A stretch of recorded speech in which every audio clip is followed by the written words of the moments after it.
Jai Hind students. Today I'll take up a very short topic of that is chapter 4 and it is basis of accounting. Basis of accounting का मतलब है कि जो भी हम profit earn कर रहे हैं, लॉस झेल रहे हैं, ये सब दो बेसिस होती हैं अकाउंटिंग प्रोसेस के. वो है कैश बेसिस ऑफ अकाउंटिंग और accrual basis of accounting. Cash basis of accounting का मतलब है कि ट्रांजैक्शंस जितने भी कैश में होते हैं सिर्फ वही बुक्स ऑफ अकाउंट्स में रिकॉर्ड किए जाते हैं. यानी कि नॉन कैश ट्रांजैक्शंस जो कि होते फाइनेंशियल ट्रांजैक्शंस हैं मगर रिकॉर्ड नहीं किए जाते. फॉर एग्जांपल कि एक ईयर के एक्सपेंस हैं करंट ईयर के, मगर आप पे नहीं कर पाए हो, यानी वो आउटस्टैंडिंग एक्सपेंस है, मगर वो बिलोंग तो इस ईयर को कर रहे हैं पर क्योंकि वो पे कैश में नहीं हुए हैं, वो आउटस्टैंडिंग एक्सपेंसेस हैं, आप उसे रिकॉर्ड नहीं कर रहे हो. ठीक इसी तरह से प्रीपेड एक्सपेंसेस हैं जो कि नेक्स्ट ईयर के लिए आपने इसी ईयर पे कर दिया पर आपके पास से कैश गया, आपने इस ईयर दिखा दिया.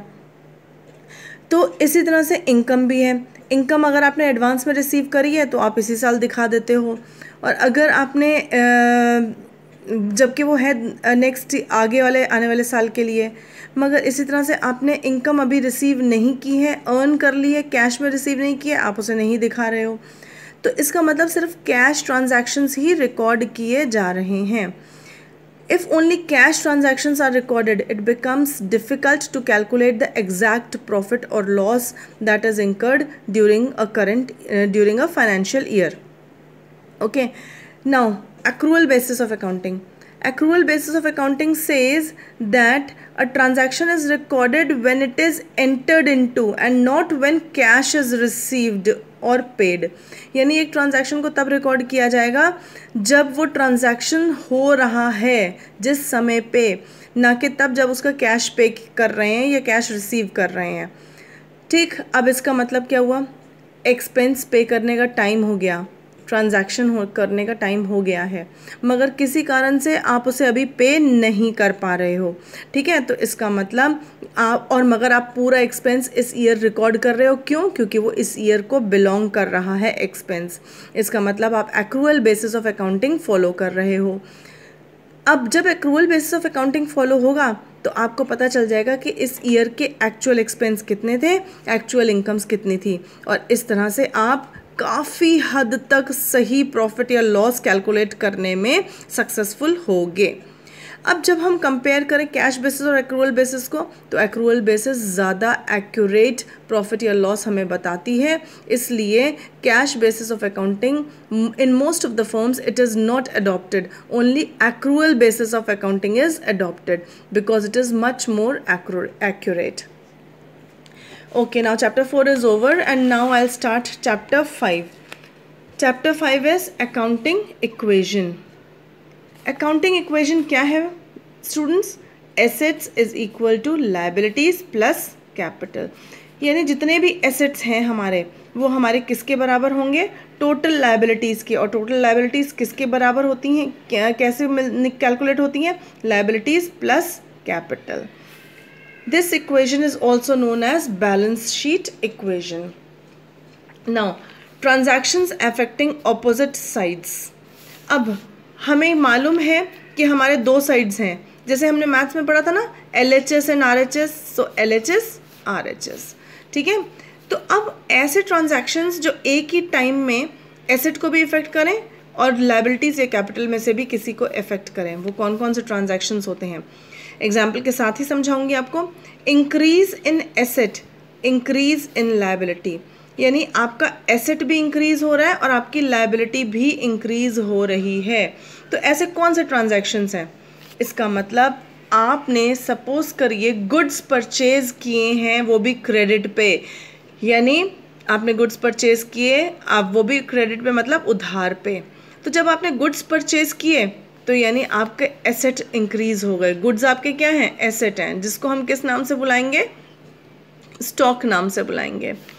और जब आपने उधार पे परचेज किए तो इसका मतलब आपकी लायबिलिटी इंक्रीज हो गई है, और उस लायबिलिटी का नाम क्या है? क्रेडिटर्स. हो गया ना, इधर एसेट बढ़े हैं, हो गया ना, इधर एसेट बढ़े हैं और इधर लायबिलिटी भी बढ़ गई हैं. Number 2, decrease in liability, decrease in asset. यानी लायबिलिटी डिक्रीज हो रही है और एसेट भी डिक्रीज हो रहे हैं। कैसे? आपने अपने क्रेडिटर्स को पेमेंट कर दी, ऑब्वियसली कैश में पेमेंट करोगे या चेक दोगे, यानी बैंक से पेमेंट कर रहे हो, ठीक है। तो इसका मतलब जब आपने क्रेडिटर्स को पेमेंट करी तो आपकी लायबिलिटी डिक्रीज हो गई, ठीक, यहाँ पे माइनस हो गया अमाउंट। डिक्रीज इन एसेट, जब आपने उसे कैश में पेमेंट करी है तो आपका एसेट भी डिक्रीज हो गया, या आपने बैंक से पेमेंट की है तो बैंक नाम का एसेट भी डिक्रीज हो गया। नेक्स्ट है आपका increase in asset, increase in owners capital, यानी आपका एसेट भी बढ़ रहा है और ओनर का कैपिटल भी बढ़ रहा है। इसका एग्जाम्पल क्या ले सकते हैं हम कि additional capital brought by the part owner, यानी ओनर एडिशनल कैपिटल लेकर आया है फर्म में। एडिशनल कैपिटल मीन्स बाद में वो किसी भी रूप में ही एडिशनल कैपिटल ला सकता है। It may be either in the form of any fixed asset, okay, और गुड्स ऑल्सो। तो वो एडिशनल कैपिटल लेकर आया तो फर्म का कैपिटल बढ़ा, और अगर वो कैश में या एसेट के रूप में लाया है तो उधर एसेट भी बढ़ गई है। Decrease in owners capital, decrease in asset, यानी कि ओनर का कैपिटल भी कम हो रहा है और एसेट भी कम हो रहा है। ये कैसे पॉसिबल है? वो तब पॉसिबल है जब ओनर अपनी ही बिजनेस में से या तो कैश विड्रॉ करके ले जाए पर्सनल यूज़ के लिए, या कोई एसेट या गुड्स विड्रॉ करके ले जाए पर्सनल यूज़ के लिए। उसको हम क्या बोलते हैं? ड्राइंग्स बोलते हैं। जब भी पर्सनल यूज़ के लिए ओनर अपने ही फर्म में से कुछ सामान या कैश निकाल के ले जाता है तो हम उसे ड्राइंग्स बोलते हैं। ड्राइंग्स की वजह से कैपिटल भी कम हो जाता है और जो भी एसेट वो निकाल के लेके गया वो भी कम हो गया। नेक्स्ट है ट्रांजैक्शंस अफेक्टिंग सेम साइड, यानी ट्रांजैक्शन एक ही साइड को इफेक्ट कर रहा है, खाली एसेट को इफेक्ट कर रहा है। कैसे कर रहा है देखते हैं। एक increase in asset, decrease in another asset, एक एसेट बढ़ रहा है और एक एसेट कम हो जा रहा है। कैसे पॉसिबल? सपोज करिए आपने मशीनरी खरीदी फर्म के लिए और तुरंत पेमेंट कर दी, इसका मतलब मशीनरी नाम का एसेट आपके पास आ रहा है, एसेट इंक्रीज हो रहे हैं। और कैश आपने पेमेंट करी है तो कैश नाम का एसेट आपके पास से जा रहा है, यानी एसेट डिक्रीज हो रहे हैं सेम अमाउंट से। इसका मतलब अब भी इक्वेशन इक्वल हो जाएगी। एक चीज़ सेम अमाउंट प्लस हो रहा है, सेम अमाउंट माइनस हो रहा है, प्लस माइनस आपस में कैंसिल हो जाएगा। Decrease in liability, increase in another liability, एक लायबिलिटी कम हो रही है और दूसरी लायबिलिटी बढ़ रही है। कैसे? मान लीजिए आपने गुड्स परचेज किए हैं क्रेडिट पे, यानी उधार पे, आपका क्रेडिटर इंक्रीज हुआ, ठीक है, मगर आपके क्रेडिटर ने कहा कि मुझे रिटन डॉक्यूमेंट चाहिए है कि मैंने सेल किया है क्रेडिट पे, तो उसने एक बिल ऑफ एक्सचेंज तैयार करवाया, आपने उस पर साइन कर दिया, यानी आपने अपनी एक्सेप्टेंस यानी रजामंदी दे दी, ठीक है। तो जैसे आपने उस बिल ऑफ एक्सचेंज पे साइन करके अपनी रजामंदी दी, वैसे ही आपके क्रेडिटर नाम की लायबिलिटी डिक्रीज हो गई और बिल्स पेबल नाम की लायबिलिटी इंक्रीज हो गई। इसका मतलब कि वो जो डॉक्यूमेंट था बिल ऑफ एक्सचेंज जिस पे आपने साइन किया, वो आपके लिए अब बिल्स पेबल है, जो कि एक आपकी लायबिलिटी है। पेबल वर्ड अपने आप में बता रहा है कि आपने पे करना है, तो वो आपकी क्या है? लायबिलिटी है।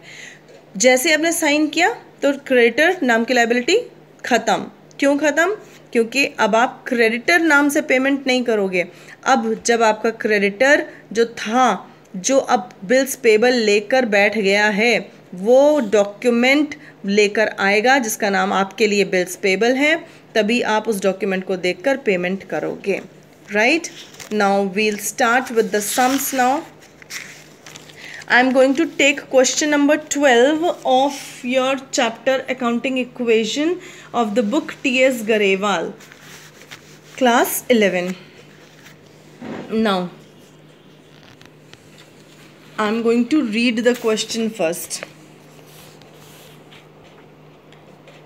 Prove that the accounting equation is satisfied in all the following transactions of,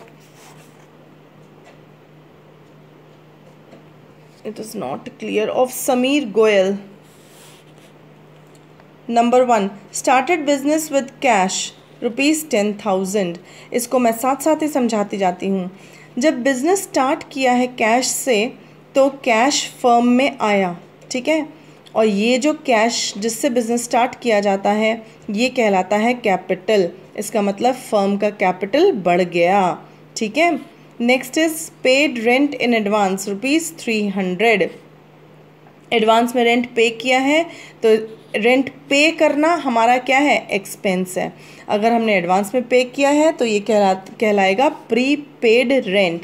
और कोई भी एक्सपेंस जो प्रीपेड है वो हमारा एसेट होता है, और पे किया है एडवांस में तो कैश गया है।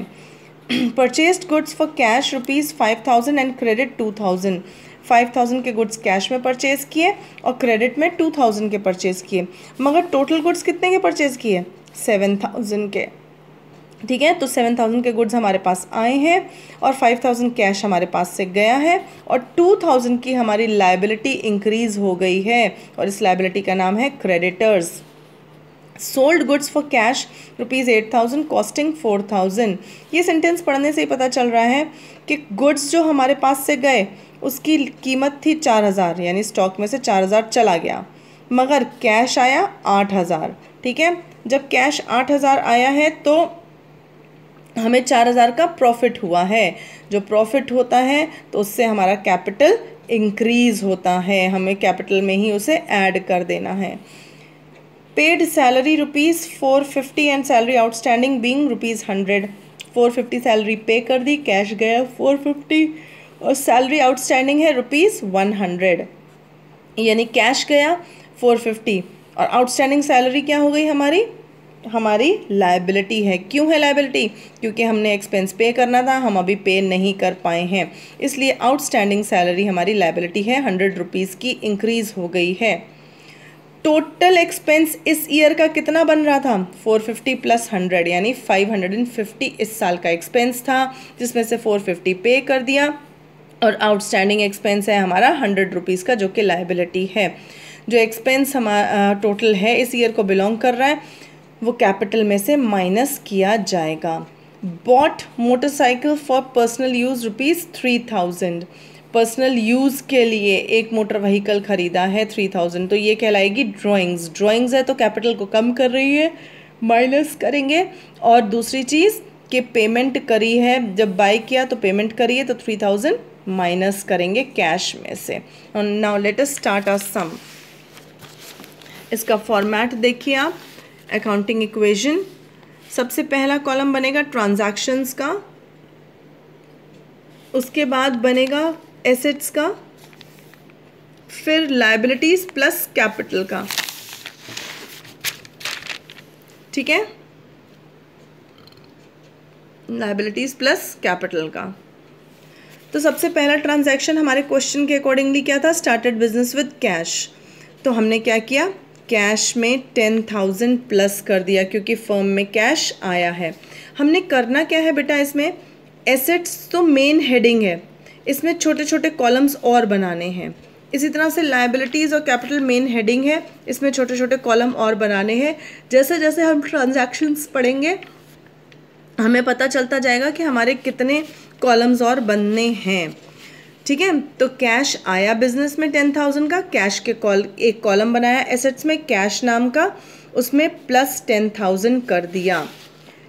ये जो कैश है ये क्या कहला रहा है, ये कहला रहा है कैपिटल। तो इस कैश आने की वजह से फर्म का कैपिटल बढ़ गया है। तो लायबिलिटीज़ प्लस कैपिटल के कॉलम में एक कॉलम बनाएंगे कैपिटल नाम का और उसमें भी प्लस कर देंगे 10,000। नेक्स्ट है हमारा transaction paid rent in advance. जब हमने रेंट पे किया, एडवांस में ही चाहे पे किया, तो हमारा कैश गया, कैश में से 300 हम माइनस कर देंगे, ठीक है। अब माइनस का साइन आप डाल सकते हैं या आप अमाउंट को, जो भी अमाउंट है आपका, उसे ब्रैकेट में रखेंगे तो वो भी मतलब होता है कि ये अमाउंट माइनस करना है। मैंने दोनों तरीके से करके दिखाया है। अब ये रेंट जो हमने एडवांस में पे किया है ये हमारा एसेट है, ठीक है। तो एसेट है तो एसेट के कॉलम में एक छोटा सा कॉलम और बनाएंगे प्रीपेड रेंट का, ठीक, और उसमें प्लस कर देंगे 300। क्यों प्लस कर रहे हैं 300? क्योंकि प्रीपेड रेंट नाम का एसेट हमने क्रिएट किया है एडवांस रेंट पे करके। नेक्स्ट, अच्छा, अब जब ये हुआ तो आपने देखा एक एसेट डिक्रीज हुआ, एक एसेट इंक्रीज हुआ, यानी प्लस माइनस आपस में कैंसिल हो गए। ठीक, जब ये कैंसिल हो गए तो ये इस एसेट्स का रिजल्ट ज़ीरो हो गया। इस ट्रांजैक्शन में लायबिलिटीज़ में हमें कुछ भी नहीं करना है, तो इसका मतलब लायबिलिटीज़ का रिजल्ट ऑलरेडी ज़ीरो है। समझ में आ गया? इसी तरह से ऊपर भी कैश में आपने प्लस 10,000 किया था, यानी एसेट्स में का रिजल्ट है प्लस 10,000। लायबिलिटीज़ का रिजल्ट क्या है? प्लस 10,000। इसका मतलब एसेट और लायबिलिटीज़ इक्वल हैं, दोनों साइड का रिजल्ट प्लस 10,000 है। इसमें भी आपस में प्लस माइनस कैंसिल हो गए थे, ज़ीरो, एसेट्स का रिजल्ट ज़ीरो है, लायबिलिटीज़ में कुछ भी करने को नहीं था, तो इसका मतलब वहाँ पे भी रिजल्ट ज़ीरो ही है, तो zero is equal to zero. Next transaction है purchased goods for cash and credit. Cash में गुड्स परचेज किए, कैश गया 5,000, आपने कैश में माइनस 5,000 लिख दिया। ठीक है, अब दूसरी तरफ क्या हुआ है, आपके पास स्टॉक आया है। स्टॉक कितना आया है? 5,000 कैश में आया था और 2,000 क्रेडिट में, यानी टोटल स्टॉक 7,000 का आया आपके पास। 2,000 का जो उधार में ख़रीदा था, जिससे ख़रीदा वो कौन है? आपके क्रेडिटर्स। तो लायबिलिटीज़ के कॉलम में क्रेडिटर्स नाम का एक कॉलम खोला आपने, और उस कॉलम में आपने प्लस 2,000 लिख दिए, क्योंकि आपकी लायबिलिटी इंक्रीज हो रही है। अब इस ट्रांजैक्शन का भी रिजल्ट देखें क्या आ रहा है। एसेट्स का रिजल्ट आ रहा है -5,000 प्लस 7,000, यानी -5,000 प्लस 7,000 क्या रिजल्ट देगा? प्लस 2,000, यानी asset is equal two plus 2,000। Liabilities में क्या है? सिर्फ प्लस 2,000 जो कि क्रेडिटर्स हैं, तो asset is equal to liabilities. Plus 2,000 इसका रिजल्ट है और प्लस 2,000 लायबिलिटीज़ का भी रिजल्ट है। नेक्स्ट ट्रांजैक्शन है हमारा sold goods for cash ₹8,000 costing ₹4,000। Cash कितना आया? 8,000। 8,000 में गुड्स बेचे हैं कैश में, तो कैश के कॉलम जो हमने पहले से बना के रखा है उसमें 8,000 प्लस कर देंगे। स्टॉक में से हम कॉस्ट माइनस करते हैं, हमेशा याद रखना। तो जो गुड्स गए हैं हमारे पास वो कितने के थे? 4,000 के। तो स्टॉक एक और कॉलम बनाया एसेट्स में, हमने ऑलरेडी बना हुआ था, सॉरी पहले हमने प्लस किया था उसमें 7,000, तो उसमें से आप 4,000 माइनस कर देना है। ठीक है, लायबिलिटीज़ में हमें क्या करना पड़ेगा? हमें साफ पता चल रहा है कि 4,000 के गुड्स को 8,000 में बेचा है, तो 4,000 का हमारा प्रॉफिट हुआ है, उस प्रॉफिट को कैपिटल में प्लस कर देना है। अब इसका रिजल्ट देखते हैं इस ट्रांजैक्शन का। प्लस 8,000 माइनस 4,000 कितना हो गया रिजल्ट? प्लस 4,000। ठीक है, और कैपिटल में इधर लायबिलिटीज़ का क्या रिजल्ट है? प्लस 4,000, तो इक्वल हो गया ना एसेट्स और लायबिलिटीज़। नेक्स्ट ट्रांजैक्शन पे आते हैं। Paid salary and salary is outstanding also. तो जितनी पेमेंट कर दी है सैलरी की वो कितनी है? 450, तो 450 कैश में से माइनस कर दी। आउटस्टैंडिंग सैलरी कितनी है? 100, तो लायबिलिटीज़ में एक कॉलम खोला हमने जिसका नाम है आउटस्टैंडिंग सैलरी, उसमें प्लस 100 कर दिया, क्योंकि हमारी लायबिलिटी इंक्रीज़ कर रही है। टोटल एक्सपेंस है हमारा 550, वो कैपिटल में से माइनस कर दिया टोटल एक्सपेंस। अब रिजल्ट देखते हैं इस ट्रांजैक्शन का। रिजल्ट है, एसेट्स का रिजल्ट है -450, लायबिलिटीज़ का रिजल्ट है +100 माइनस 550, यानी फाइनली क्या रिजल्ट हुआ? -450, तो asset is equal to liabilities. Bought motor vehicle for personal use -3,000, cash में से किया क्योंकि कैश पेमेंट हो रही है फर्म द्वारा, और कैपिटल में से भी -3,000 किया क्योंकि पर्सनल यूज़ के लिए ख़रीदा है, तो वो ड्राइंग्स कहलाएगी।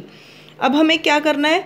जितने कॉलम्स हमने ओपन किए थे सबको टोटल करना है।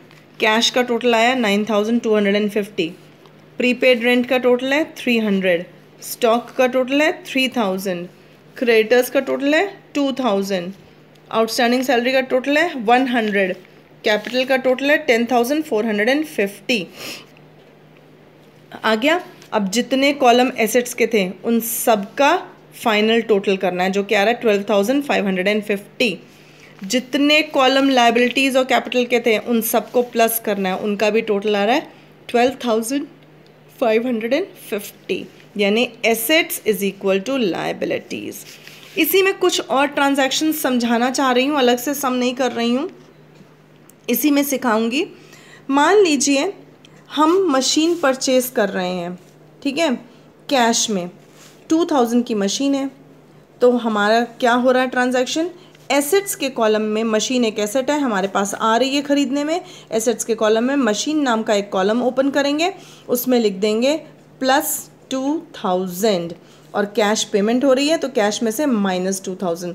फिर क्या हुआ, एसेट का रिजल्ट क्या है, -2000 + 2000 0। इस ट्रांजैक्शन में लायबिलिटीज़ में हमने कुछ नहीं किया तो लायबिलिटीज़ का रिजल्ट भी 0 है, तो एसेट और लायबिलिटीज़ इक्वल हो गए। नेक्स्ट है cash withdrawn for personal use.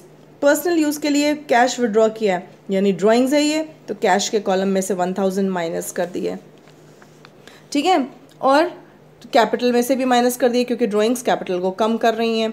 तो एसेट का रिजल्ट है -1000, लायबिलिटीज़ का भी रिजल्ट है -1000, इक्वल हो गया। नेक्स्ट है interest on drawings at the rate 10%। Drawings कितनी की थी, 1000 रुपीज़ की, इसी में ले रही हूँ, उसको ऊपर वाले को नहीं ले रही हूँ। 1000 का 10% कितना हुआ, 100। तो 100 इंटरेस्ट ऑन ड्राइंग्स हैं।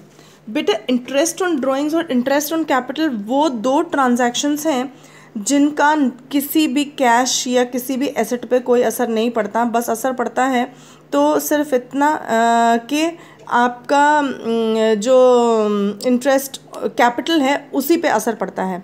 कारण ये है कि फर्म कोई इंसान नहीं है कि जो ओनर है उसके हाथ में इंटरेस्ट ऑन कैपिटल पकड़ाएगी कैश के रूप में, नहीं।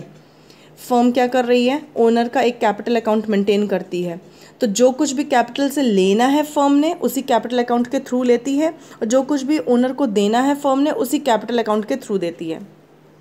तो इंटरेस्ट ऑन ड्राइंग्स फर्म ले रही है ओनर से, तो इसका मतलब ओनर के कैपिटल अकाउंट में से 100 रुपये माइनस कर देगी फर्म। अब ये 100 rupees interest on drawings firm की इनकम है। फर्म की जो भी इनकम होती है वो कहाँ जाएगी, वो किसकी इनकम है, फाइनली कहाँ जाएगी वो, अगर प्रॉफिट एंड लॉस अकाउंट भी बनाओगे आप वहाँ पे इनकम दिखाओगे और फिर प्रॉफिट कहाँ जाएगा, कैपिटल में ही जाएगा, ओनर के पास ही जाएगा। इसका मतलब 100 रुपीज़ आपने उसी समय कैपिटल में प्लस भी कर दिए। तो इंटरेस्ट ऑन ड्राइंग्स और इंटरेस्ट ऑन कैपिटल दो ऐसे टॉपिक हैं, दो ऐसे आइटम हैं जो कि सिर्फ आपने अकाउंटिंग इक्वेशन में क्या करना है, कैपिटल में सेम अमाउंट प्लस करना है, उसी समय सेम अमाउंट माइनस भी कर देना है। नेक्स्ट है हमारा topic, next goods sold for ₹3000 costing ₹2000 and received the bills receivable. ये थोड़ा टिपिकल आ गया। कॉस्ट क्या है गुड्स की जो बेच रहे हैं, 2000, तो हमने स्टॉक के कॉलम में 2000 माइनस कर दिया, ठीक है। कितने में बेच रहे हैं, 3000 में, मगर कैश नहीं आ रहा हमारे पास क्या आ रहा है, बिल्स रिसीवेबल, जो कि एक एसेट है। तो हम एसेट के कॉलम में बिल्स रिसीवेबल नाम का एक और कॉलम ओपन करेंगे जिसमें +3000 कर देंगे। 2000 के गुड्स 3000 में बेच रहे हैं तो 1000 का हमारा प्रॉफिट हो रहा है, ये 1000 हम कैपिटल में प्लस कर देंगे। अब देखें एसेट और लायबिलिटीज इक्वल हैं कि नहीं है, तो एसेट का रिजल्ट है -2000 + 3000, तो क्या बन गया रिजल्ट, 1000 + 1000, और लायबिलिटीज़ का भी रिजल्ट +1000 है। नेक्स्ट ट्रांजैक्शन लेते हैं, received cash against bills receivable. अब ये जो 3000 का बिल्स रिसीवेबल मिला था हमें, इस पे कैश मिल गया हमें, तो जैसे ही कैश मिला हमने कैश के कॉलम में 3000 प्लस कर दिया और बिल्स रिसीवेबल के कॉलम में 3000 माइनस कर दिया। क्यों, क्योंकि वो बिल रिसीवेबल अब ख़त्म हो गया, उसके अगेंस्ट में पेमेंट हो गई है, यानी हमने रिसीव कर लिया है। लायबिलिटीज़ में हमें इसमें कुछ नहीं करना है, तो एसेट का रिजल्ट क्या है, +3000 - 3000 आपस में कैंसिल हो गया, 0। लायबिलिटीज़ में कुछ नहीं है तो वो तो 0 है, यानी एसेट और लायबिलिटीज़ फिर से इक्वल हैं, ठीक है। Depreciation on machinery at the rate 10%। तो डेप्रिसिएशन ऑन मशीनरी में क्या आएगा कि आपने जो मशीनरी खरीदी थी ना, कितने की खरीदी थी मशीनरी, 2000 की, उसके ऊपर डेप्रिसिएशन लगाएंगे 10%। 2000 का 10% कितना हुआ, 200।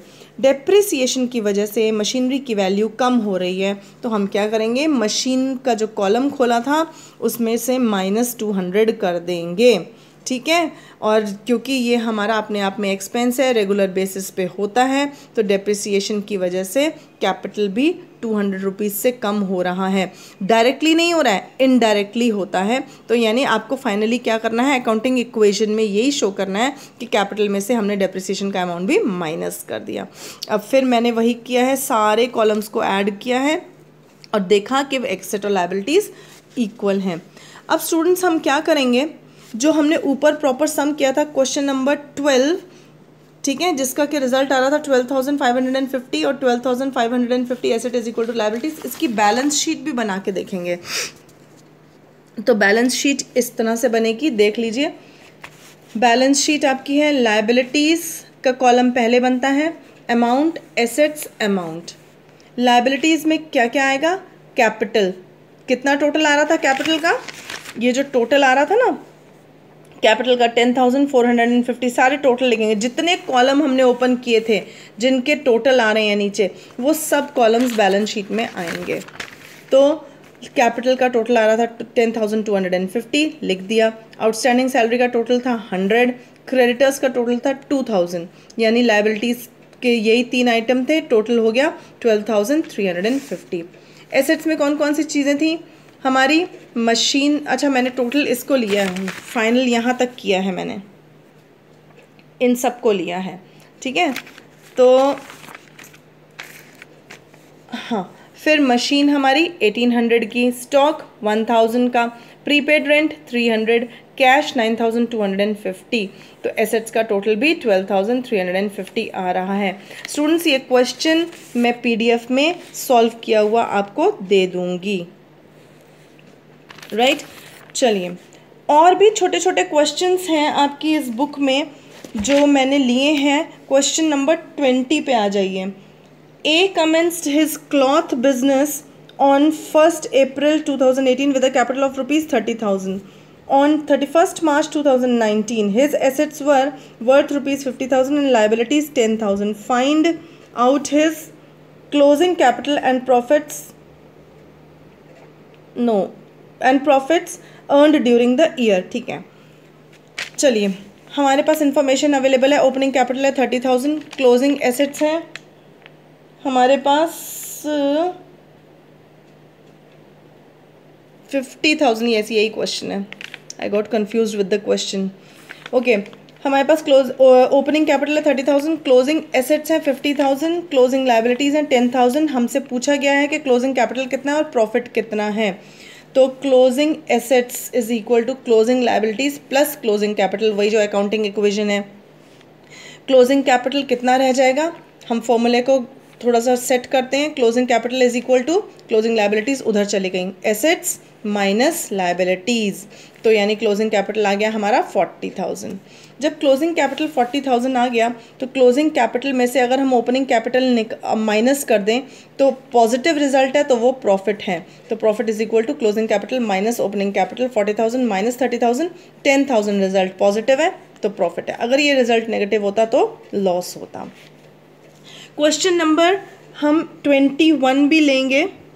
If capital of a business is rupees 1,40,000 and liabilities are of rupees 80,000, calculate the total assets of the business। Capital हमारे पास अवेलेबल है 1,40,000, लाइबिलिटीज़ अवेलेबल है 80,000, एसेट्स हमसे पूछे गए हैं। फॉर्मूला लगाएंगे, assets is equal to liabilities plus capital, 80,000 plus 1,40,000, assets आ गए 2,20,000 के। नेक्स्ट क्वेश्चन है हमारा 22। क्वेश्चन नंबर 22 है, calculate the total assets if capital is rupees 40,000, revenue during the period 50,000, expenses during the period 40,000, creditors 25,000। Question number 22 solve कर रही हूँ। यहाँ पे कैपिटल दे रखे हैं, क्रेडिटर्स दे रखे हैं, रेवेन्यू ड्यूरिंग द पीरियड दे रखा है, एक्सपेंसेस ड्यूरिंग द पीरियड दे रखा है, टोटल एसेट्स पूछा गया है। सॉल्यूशन स्टार्ट हो रहा है। आपको मालूम है रेवेन्यू में से एक्सपेंसेस हम माइनस कर देंगे तो हमारा क्या आ जाएगा, प्रॉफिट, अगर पॉजिटिव रिजल्ट है तो रेवेन्यू माइनस एक्सपेंसेस, प्रॉफिट आ गया 10,000। एसेट्स इज इक्वल टू इस इंफॉर्मेशन के हिसाब से वैसे भी आपको मालूम है कैपिटल प्लस लायबिलिटीज़, और जो भी प्रॉफिट होता है वो कहाँ प्लस करना होता है, हमें कैपिटल में प्लस करना होता है। तो हमारे एसेट्स हो गए capital plus liabilities plus profit, यानी 40,000 plus 25,000 plus 10,000 is equal to 75,000. Okay, now I hope you have understood this chapter very well.